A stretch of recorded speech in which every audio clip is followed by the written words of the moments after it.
இபிஎஸ்-உடன் தாவேகா நிர்வாகிகள் சந்திப்பு நடைபெறவுள்ளதாக தகவல் வெளியாகி இருக்கிறது. ஆட்சி அமைக்க ஆதரவு வழங்க கோரி எடப்பாடி பழனிசாமி வீட்டிற்கு தாவேகா நிர்வாகிகள் வருகை தந்துள்ளதாக அண்மை தகவல் வெளியாகி இருக்கிறது. சென்னை கிரீன்வே சாலையில் உள்ள இபிஎஸ் இல்லத்திற்கு தாவேகா நிர்வாகிகள் வருகை தந்திருப்பதாக தகவல் வெளியாகி இருக்கிறது. விவரங்களை செய்தியாளர் ராஜேஷிடம் தகவல்களை கேட்கலாம். ராஜேஷ், காங்கிரசுடனும் தாவேகா பேச்சுவார்த்தை நடத்துகிறது. இந்நிலையில் இபிஎஸ்-உடன் தாவேகா நிர்வாகிகள் சந்திப்பானது நடைபெறவுள்ளதாக தகவல் வெளியாகி இருக்கிறது. விவரங்கள் என்ன?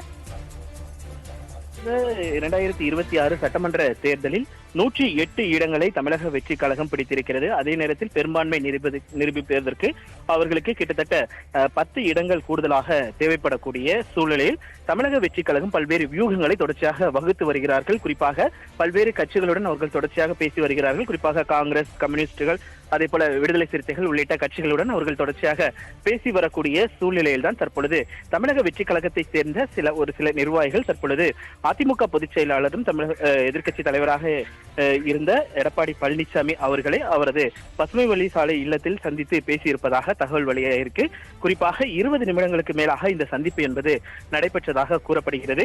ஏற்கனவே சென்னை எம்ஆர்சி நகரில் இருக்கக்கூடிய அதிமுகவினுடைய முன்னாள் அமைச்சர் சி.வி. சண்முகத்தினுடைய அலுவலகத்திற்கு அதிமுகவினுடைய முன்னாள் அமைச்சர் எஸ்.பி. வேலுமணி அவர்கள் வந்திருக்கிறார். அவர்களும் தொடர்ச்சியாக ஆலோசனையில் ஈடுபட்டு வரக்கூடிய சூழ்நிலையில் தமிழக வெற்றி கழகத்தை சேர்ந்த நிர்வாகிகள் எடப்பாடி பழனிசாமியுடன் சந்திப்பு ஏற்படுத்தியிருப்பது என்பது முக்கியத்துவம் வாய்ந்ததாக பார்க்கப்படுகிறது.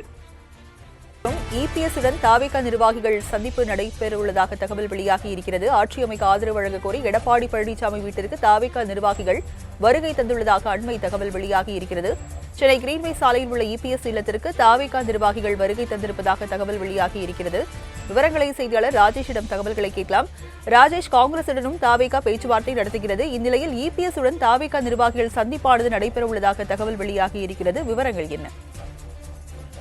2026 சட்டமன்ற தேர்தலில் 108 இடங்களை தமிழக வெற்றி கழகம் பிடித்திருக்கிறது. அதே நேரத்தில் பெரும்பான்மை நிரூபிப்பதற்கு அவர்களுக்கு கிட்டத்தட்ட 10 இடங்கள் கூடுதலாக தேவைப்படக்கூடிய சூழ்நிலையில் தமிழக வெற்றி கழகம் பல்வேறு வியூகங்களை தொடர்ச்சியாக வகுத்து வருகிறார்கள். குறிப்பாக பல்வேறு கட்சிகளுடன் அவர்கள் தொடர்ச்சியாக பேசி வருகிறார்கள். குறிப்பாக காங்கிரஸ், கம்யூனிஸ்டுகள், அதே போல விடுதலை சிறுத்தைகள் உள்ளிட்ட கட்சிகளுடன் அவர்கள் தொடர்ச்சியாக பேசி வரக்கூடிய சூழ்நிலையில் தான் தற்பொழுது தமிழக வெற்றி கழகத்தை சேர்ந்த ஒரு சில நிர்வாகிகள் தற்பொழுது அதிமுக பொதுச் செயலாளரும் தமிழக எதிர்க்கட்சி தலைவராக இருந்த எடப்பாடி பழனிசாமி அவர்களை அவரது பசுமை வழி சாலை இல்லத்தில் சந்தித்து பேசியிருப்பதாக தகவல் வெளியாயிருக்கு.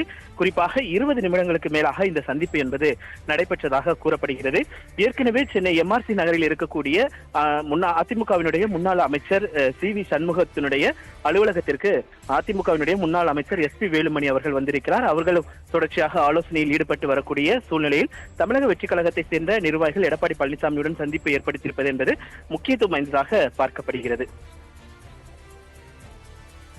விவரங்களுக்கு நன்றி ராஜேஷ்.